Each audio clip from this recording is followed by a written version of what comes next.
Cuando uno revisa dibujos medievales o similares en búsqueda de representaciones de dragones, terminará encontrando de todo un poco. No todos los monjes en esos monasterios eran expertos dibujantes. Podemos hallar desde lo ridículo a sencillamente... Aunque también es bueno recordar que, a diferencia de hoy en día, cuando estos dibujantes pintaban a un dragón, la idea no era que se viera épico o espectacular, sino que debía verse como un demonio, grotesco y perturbador a la vista, y a veces también algo ridículo, porque al demonio también se le debía ridiculizar. A pesar de esto, aún podemos encontrar algunos dibujos que son sensacionales. Pero en la lista de dragones horripilantes se encuentran unas distinguidas pinturas que lograron adquirir cierta fama por su diseño. Así que el día de hoy quería traerles de mi colección de dibujos viejos 3 de estos famosos dragones feos.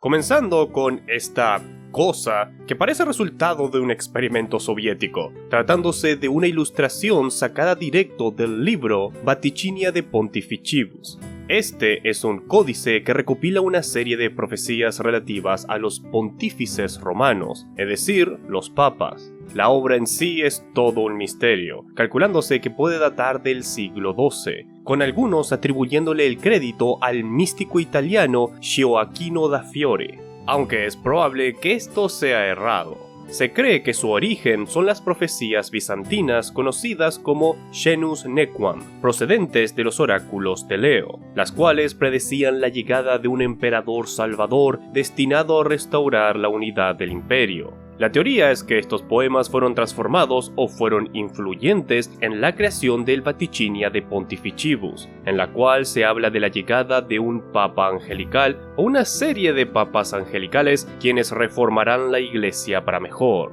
A la vez, se puede contemplar los retratos de diferentes papas a lo largo de la historia. Por supuesto, los retratos están llenos de símbolos y metáforas ocultas. La versión que estamos viendo ahora mismo es probablemente la más famosa de todas, porque recuerden que de este códice se hicieron diferentes copias. Esta es conocida como la Vaticinia Harley, nombre atribuido a causa de que su último dueño fue el conde de Oxford, Robert Harley. Pero en lo personal, pienso que un mejor nombre sería Vaticinia Gozzoli, debido a que el ilustrador no fue otro que Benozzo Gozzoli, un excepcional pintor italiano del siglo XV. Y es gracias a él que tenemos esto para atormentarnos en nuestras pesadillas. Y esto es una representación del papado de Urbano VI, cuya elección resultó en el nombramiento del antipapa Clemente VII. ¿Qué? ¿Acaso no sabían de la existencia del antipapa? Tenemos toda una lista de estos para contar. Bueno, el tema del antipapa, pues es un concepto muy complejo para desviarnos en el video, pero resumiendo de forma muy superficial, quienes han recibido el título de antipapa son todos aquellos que han intentado reemplazar al papa asignado por la iglesia, muchas veces ostentándose el título de papas ellos mismos. Por lo que sí, en más de una ocasión ha ocurrido que 2 personas fueron proclamadas papas al mismo tiempo, solo que uno fue de manera oficial por la iglesia y el otro no. Y el caso de Urbano fue bastante excepcional porque fue de aquí de donde surgió el Gran Cisma de Occidente, un acontecimiento histórico donde la cristiandad católica se vio enormemente dividida por quienes apoyaban a un papa o al otro, lo cual no ayudó que un tercero también fuese proclamado papa en medio de todo esto. Poniéndolo de manera simple, fue todo un desastre, lo cual nos lleva a esta ilustración. En ella podemos ver a un monstruo alado, dragón, con cabeza humana.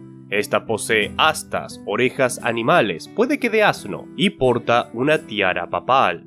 Por un lado, es difícil determinar con exactitud a cuál de los 2 papas está haciendo referencia, pero la mayoría se pone de acuerdo en que es Urbano, y la razón es que Urbano no fue muy querido por muchos, mayormente a causa de su comportamiento bastante cruel y sádico. De hecho, se cree que sufría de algún trastorno mental. muchos lo tratan como el responsable por la agitación política que surgió en toda Europa a causa del gran cisma de Occidente. Y no es ningún secreto que el dragón es un símbolo maligno para los cristianos, por lo que poner su cabeza en un dragón es suficiente para entender el mensaje sobre este papa. Es más, varios sostienen que la bestia representada aquí no es otra que el anticristo. Por lo que sí, Urbano no se encontraba en la lista de papas preferidos del autor de este libro. Las orejas de asno también remarcan el odio por este papa, porque dicho animal, al menos a este punto en la historia, era utilizado para representar ignorancia o incluso el pecado de la pereza.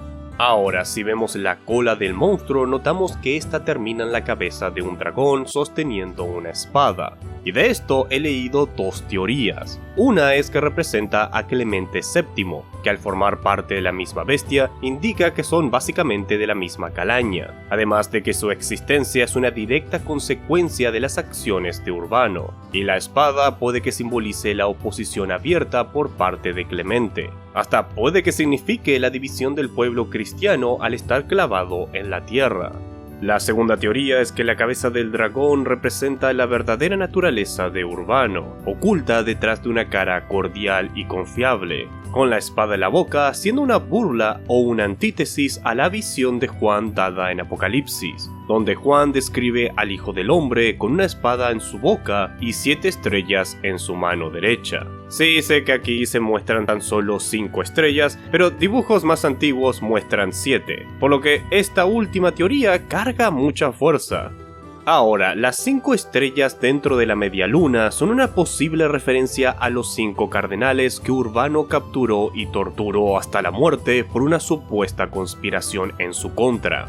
Las otras 3 estrellas creo que pueden significar otros 3 cardenales que lograron escapar de Urbano, pero no estoy seguro. Con respecto al escorpión, simboliza el fraude, por lo que da a entender a una crítica sobre su elección papal. Y el dragón o serpiente en la parte baja, pues se me escapa qué puede significar, aunque sospecho que no es algo bueno. Créanme, traté de buscar análisis sobre la simbología detrás de estas pinturas, pero parece que no es un tema muy popular que digamos, porque apenas pude encontrar estas teorías, que además, como mencioné, existen ilustraciones más antiguas con otras características que desconozco su significado. Pero esta definitivamente es una figura memorable, en el mal sentido, porque una vez que lo observes no puedes sacártelo de tu cabeza. Me imagino que esto mismo le ocurrió a Nostradamus. Después de todo, su libro de profecías se encuentra altamente influenciado por este códice,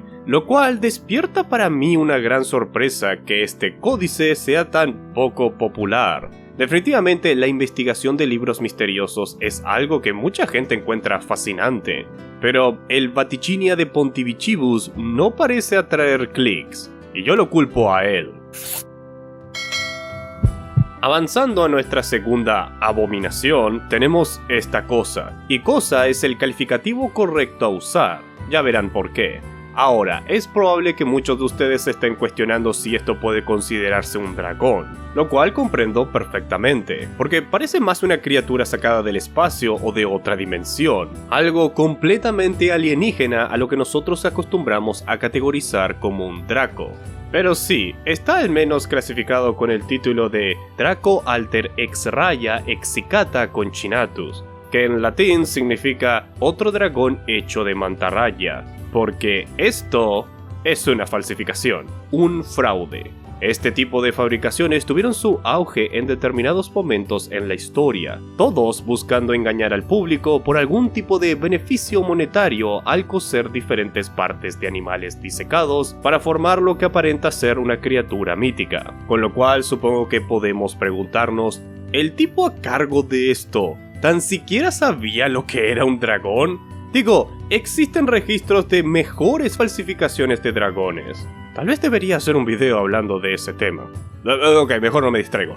Este dragón parece que está hecho con el cuerpo de una mantarraya como base principal, y se encuentra registrado en las escrituras de Ulisse Aldrovandi, por lo que algunas veces podrán encontrar este dragón bajo el título de Aldrovandi Dragon. Pero Ulisse no fue quien lo hizo, solamente lo dibujó y aclaró en sus 2 libros Monstrorum Historia y Serpentum et Draconum Historae, que susodicho cuerpo de dragón era falso. Ulisse Aldrovandi, por cierto, era un científico y naturalista italiano del siglo XVI, que dedicó toda su vida al estudio y registro de miles de ejemplares de especies animales y vegetales, siendo lo más curioso que mezcla animales reales con animales mitológicos en sus notas, pero a la vez desacredita aquellas cosas que son falsas, tal como esta fabricación. Que solo mírenlo, en verdad no se necesita saber de muchas cosas del mundo para reconocer que esto es todo menos un dragón. Y la peor parte es que no fue el único registrado por Aldrovandi. Este es otro dragón hecho con una mantarraya, de alguna forma logrando superar al anterior en horripilantez. Al menos puedo ver a esta cosa apareciendo en Bahamut Lagoon, así que le daré eso. ¿Y saben cuál es el colmo para mí? Que dentro de todo, esto es bastante impresionante. Definitivamente hay algo artístico aquí, por lo que estos embusteros podrían haber vendido estas cosas en la necesidad de mentir. Estoy seguro que algunos ricachones estarían dispuestos a pagar por algo como esto.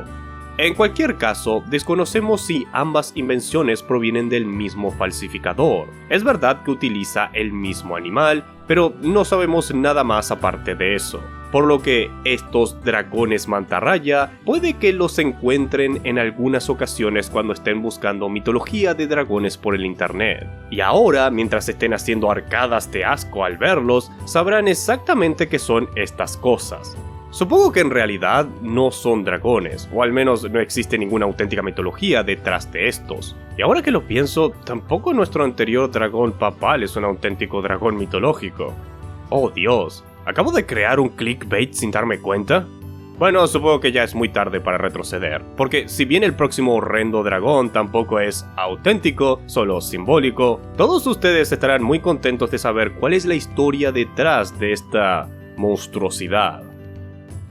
Este es Mercurius, un dragón alquímico hallado en el libro 3 sueños sobre las transmutaciones de los metales, escrito por Giovanni Battista Nazari, un alquimista del siglo XVI, donde redacta una elaborada alegoría en forma de 3 sueños, en los cuales el autor emprende extraños viajes, encontrándose con diversas figuras simbólicas que lo llevan a darse cuenta de los errores, engaños y falsedades de la alquimia. Y es de esos sueños donde aparece esta quimera, este monstruo de Frankenstein formado por muchas cosas distintas. Y wow que es feo. Hay algo muy repulsivo en colocar caras humanas donde no deberían. Al menos ese es como mi modus operandi. Pero ok, como ya entenderán, este dragón es en realidad una metáfora para varios de los complejos aspectos de la alquimia, con cada parte de su cuerpo representando un símbolo o idea. Así que mejor prepárense porque estaré enumerando todas sus características, aunque a la vez no entraré en demasiados detalles porque si no, este video será eterno. Primero que todo, su cara. ¿A quién pertenece este rostro? Bueno, algunos creen que puede personificar a Cronos, el titán del tiempo, pero otros apuntan a que en realidad se trata de la cara de Hermes Trismegisto, un personaje legendario en el mundo del ocultismo, un modelo a seguir para los alquimistas, creyéndose que en él se personifican las características del dios egipcio Thoth y también del dios griego Hermes. Y hablando de Hermes, son precisamente sus botas las que calza la bestia. Y también es posible que Thoth se encuentre representado en una de las 3 cabezas sobre su cuerpo, y tanto Hermes como Thoth son figuras muy conectadas con la alquimia. Thoth era el dios de la luna, los textos sagrados, las matemáticas, las ciencias y la magia, con algunos considerándolo como el creador de la alquimia. Por otro lado, Hermes fue considerado por muchos como el homólogo de Thoth, básicamente su versión griega. No sorprende encontrar a estas 3 entidades en esta criatura. Y si prestamos atención a la forma del cuerpo del dragón, notarán que tiene la forma de una retorta, un tipo de vasija de vidrio utilizado en operaciones químicas, un instrumento muy usado por alquimistas en su tiempo.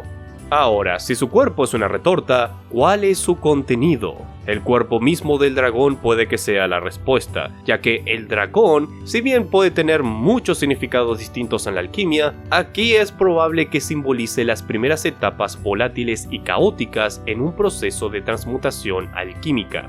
El proceso de cambio y transformación comienza en su cuerpo, con el resultado saliendo en forma de humo representado por la cola, la cual se conecta con las 3 cabezas sobre su cuerpo. El 3 es un número muy importante para los alquimistas, muchas veces simbolizando el conjunto de 2 opuestos que dan un tercer resultado, la tría prima, que es exactamente lo que está ocurriendo aquí. Las cabezas representan a la Luna, el Sol y Mercurio, el planeta. Esto lo sabemos porque podemos notar cómo la primera cabeza forma una luna menguante, con la segunda siendo directamente un sol, y en la tercera puede apreciarse cuernos de toro y una cruz invertida, símbolo representante de Mercurio. Estos 3 elementos también simbolizan otros distintos elementos relacionados con la alquimia, con la luna representando el cuerpo, el sol representando el alma y el mercurio en este caso parece representar al Revis, un concepto que simboliza la dualidad, la perfección, el ideal inalcanzable logrado a través de un matrimonio sagrado, que tal vez sea por eso mismo que la última cabeza esté mordiendo su propia cola. Puede que esto simbolice la eternidad, una directa referencia al Ouroboros o Uroboros. Tal vez nos esté diciendo que el proceso alquímico logra la perfección eterna, o puede que sea un proceso sin fin, inalcanzable para el ser humano. Se supone que esta criatura representa el elemento mercurio, el elemento final, pero debido a que las cabezas aún están unidas al dragón volátil, los 3 estados siguen siendo solo uno. Básicamente, uno puede concluir que la figura que vemos es la cuaternidad en sí misma, simbolizando las reacciones del mercurio en el frasco alquímico.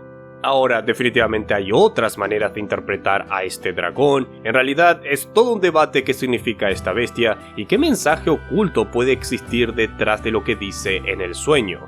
Porque así es, esta cosa puede hablar, aunque detesto poder imaginármelo. Y les leería para ustedes el mensaje, pero no.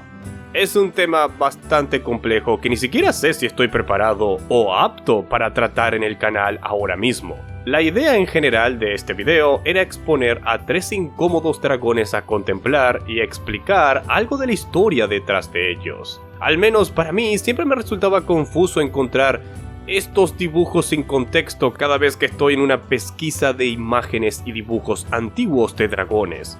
Y bueno, es lo mejor que se me ocurrió para el mes del terror. A futuro creo que deberé volver a tocar estos temas más a fondo de manera independiente. Por lo que ya saben lo que significa. Tendrán que decirme en los comentarios cuál de estos temas les gustaría una investigación más profunda. El libro de profecías papal, las falsificaciones a lo largo de la historia, o este raro dragón alquímico. Déjenme su respuesta allí abajo con el hashtag dragón. Y sin más nada que agregar, solo les diré muchísimas gracias a todos por mirar. Y si están interesados en ayudarme a seguir alimentando al más temible monstruo jamás concebido, el algoritmo de YouTube, dejen un me gusta en el video y compártanlo. Pero toda guerra necesita de fondos, así que un especial agradecimiento a todos mis patrocinadores que nos brindan de ese extra apoyo. Muchísimas gracias. Y con esto les deseo a todos un muy buen día.